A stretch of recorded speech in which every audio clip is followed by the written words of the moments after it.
Hi, welcome to Vox Talks. I'm Stephen Lecky. And I'm Elissa Bernstein. And welcome to our Oscar episode. Today we're going to look at nominees in each acting category, and we're going to choose the winner based on acting technique. Well, it's an acting award. Isn't it always based on acting technique?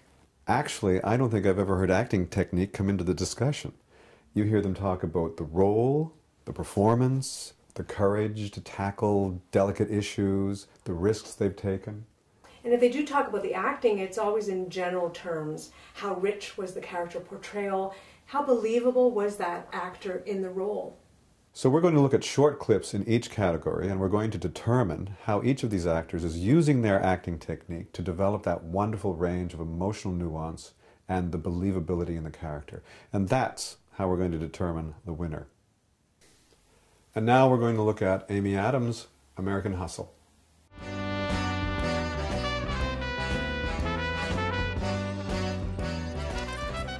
Is that Duke Ellington on your bracelet? Yeah, as a matter of fact, it is. He died this year, you know? I know. I doubt anyone else here knows or cares about it. Well, I care about it. He saved my life many times. Mine too. Which one? Cheap's Blues. Jeep's Blues. Mm-hmm. Cheap's Blues. Oh, yeah. Yeah. Wonderful actress. We're both not feeling very exuberant about a performance here. Why is that? Using our simple formula, which is basically, if you're given a sequence of lines, can you actually build a work of art out of that? I think you're going to hear here that there's something else going on. And this is something that I haven't seen this actor do often. I've seen some wonderful things from her. But in this particular role, I see some sort of an imposed attitude, some sort of an almost somnambulant presence, in which every line tends to come through the same sort of foggy evaluation process. And some would say, well, that's her character choice. The character is saying something. The character's been given something to say. So if you're given lines and these lines obviously have a cause and effect, or a set up and a punch. All lines have some sort of relationship, but you can't do set up and a setup, or punch, like we saw DiCaprio, punch. And in this case, we're getting listless, which is because of that imposed attitude, I think. Is that Duke Ellington on your bracelet? Yeah, as a matter of fact, it is. He died this year, you know? I know. Yeah, as a matter of fact, it is. He died this year, you know. Those are immensely different thoughts. One is simply an acknowledgement, and the other is a piece of volunteered information. Find where's the energy, where's the recognition in the actor of the distinction in human behavior that's been set up in that writing. I'm not saying that she cannot be subdued and listless, but within the realm of developmental human behavior, not within the realm of imposed sameness or collapse. I think we've all heard directors on film say, don't do anything, do less, you're too theatrical, throw it away. Whatever. You've got to be careful of that type of feedback. We're going to take a look at Kate Blanchett, Blue Jasmine. I want to go back to school. I want to get my degree and become, something substantial. I can't just do some mindless job. I was forced to take a job selling shoes on Madison Avenue. Oh, so humiliating. Friends I'd had at dinner parties, their apartment came in and I waited on them. I mean, do you have any idea what that's like? No, 1 minute you're hosting women and the next you're measuring their shoe size and fitting them. Erica Bishop came into the store.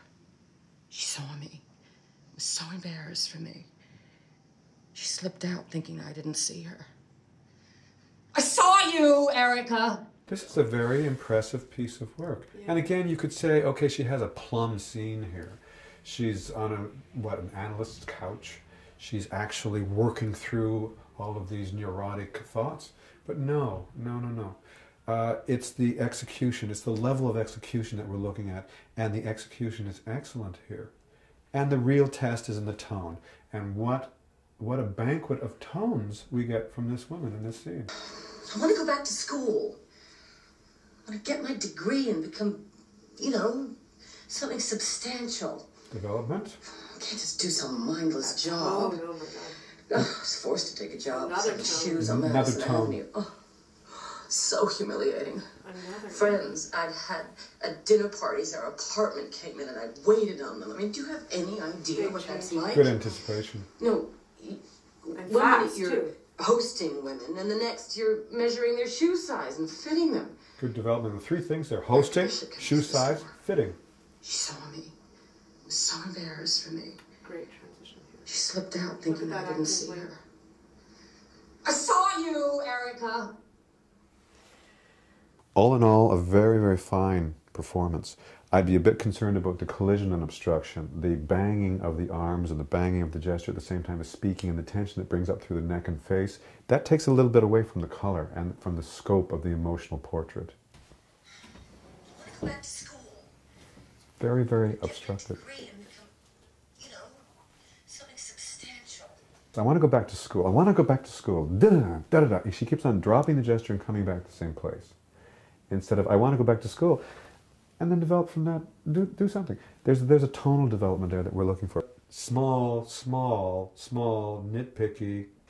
This is great. This is great. This is right up there. This is heading toward the podium. Let's look at Sandra Bullock in Gravity.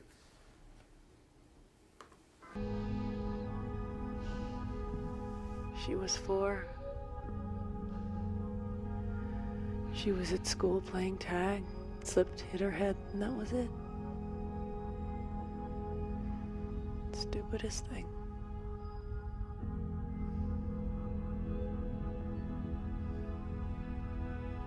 I was driving when I got the call, so ever since then, that's what I do. I wake up, I go to work, and I just drive. I think the thing I like about this scene is the fact that because of the restrictions in this type of filming and the restriction that was obviously put on the actor, she concentrates totally on what she's saying, not distracted by anything, and she hears the relationship so purely between each line, but the way she paces it and the way she almost unwillingly shares it, and I think that's part of her interpretation. And interpretation comes obviously from recognizing an impulsive potential. Let's listen to it again. You listen to all the tone she comes up on a very restricted scale. And we're always talking about how, oh, the actors that have the big scenes and the big characters, they have the advantage. Or vice versa. The actors that don't have to deal with all that get away with murder because she doesn't have to deal with all that, right?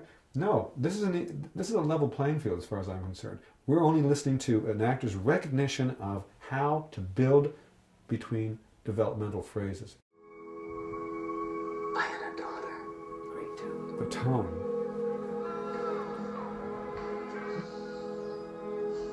We're waiting. She's suspending us. Breathing. She was 4. New tone.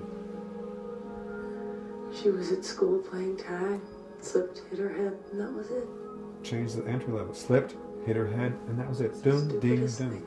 Stupidest thing. She delayed that one a bit, closed it off, and then we're transitional. I was driving when I got the call, so ever since then, that's what I do. I wake up, I go to work, and I just drive. We actually respond very, very strongly to the sound of a person's voice. It's one of the things that touches us the most deeply. It's a visceral connection when you hear pain or happiness or joy or frustration on another character's voice. We're going to look at Judi Dench in Philomena.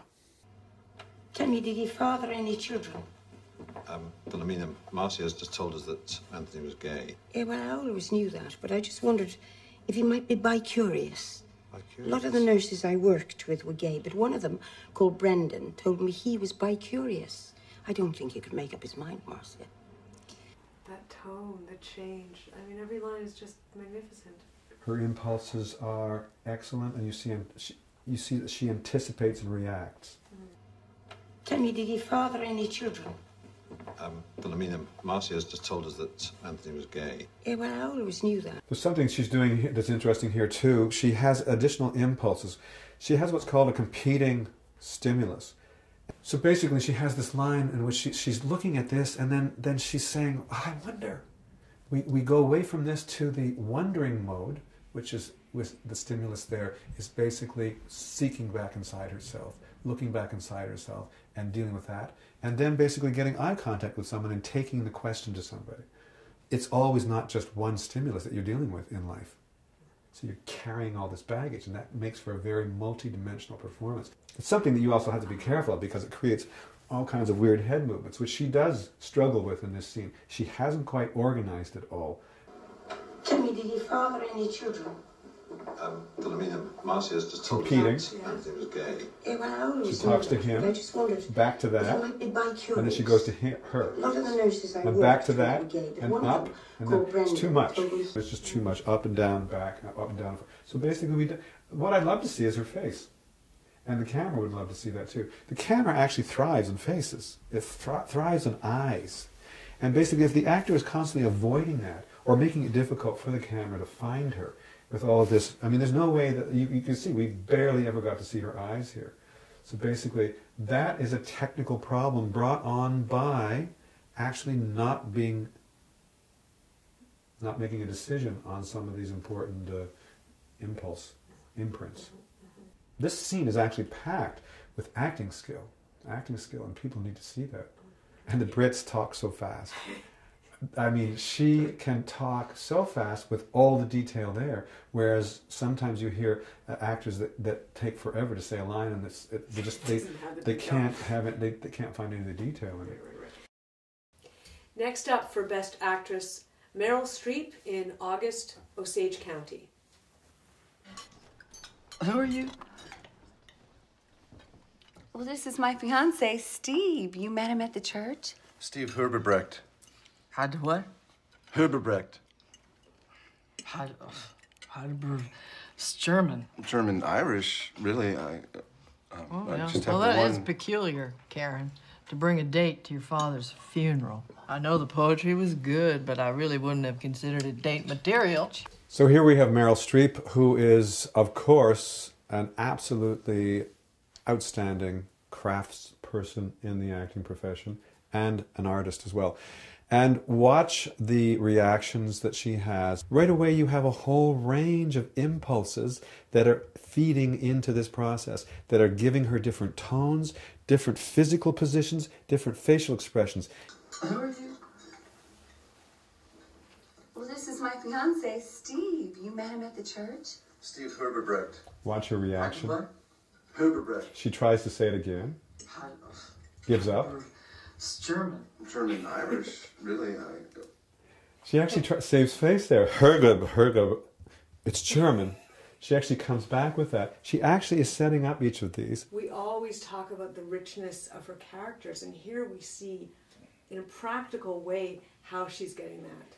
The next part, she begins to try to draw other people into what she seems to be quite amusing about this name and about this situation and how inappropriate it is to bring this person, whatever she's thinking. And she's trying, you notice she's trying to lean to the side and to draw people at the other side of the table into this. And watch how she uses her body here. There's even control of the positioning of the eyes here. You watch when she looks over at the daughter, and then she looks over here. She looks back, and then the eyes go back. We're just going to watch that again because it's too exquisite. Well, that is peculiar, Karen, to bring a date to your father's funeral. I know the poetry was good, To her but I really sister? wouldn't have considered To it date Karen? material. Back to her sister. You see that? Isn't that beautiful?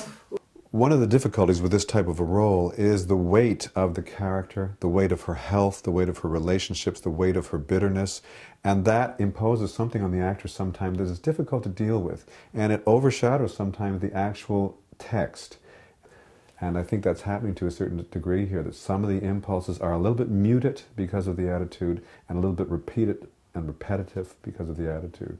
There is a certain disorganization here that you often don't see with her, that creates some problems, but still an outstanding performance. And the winner is Best Actress. It's funny, Meryl Streep has been nominated, I believe, 17 times. Really? 17 times. And I think even with us, we tend to be critical. Oh, well, I don't think Meryl was as good this year as last year, but she is in her own league. And I have to say, she's the best. I agree. And don't look at me like that. There's a reason for this. There's a reason she wins these awards, because her skill level is absolutely spectacular. Take it in, learn from it, let's celebrate it.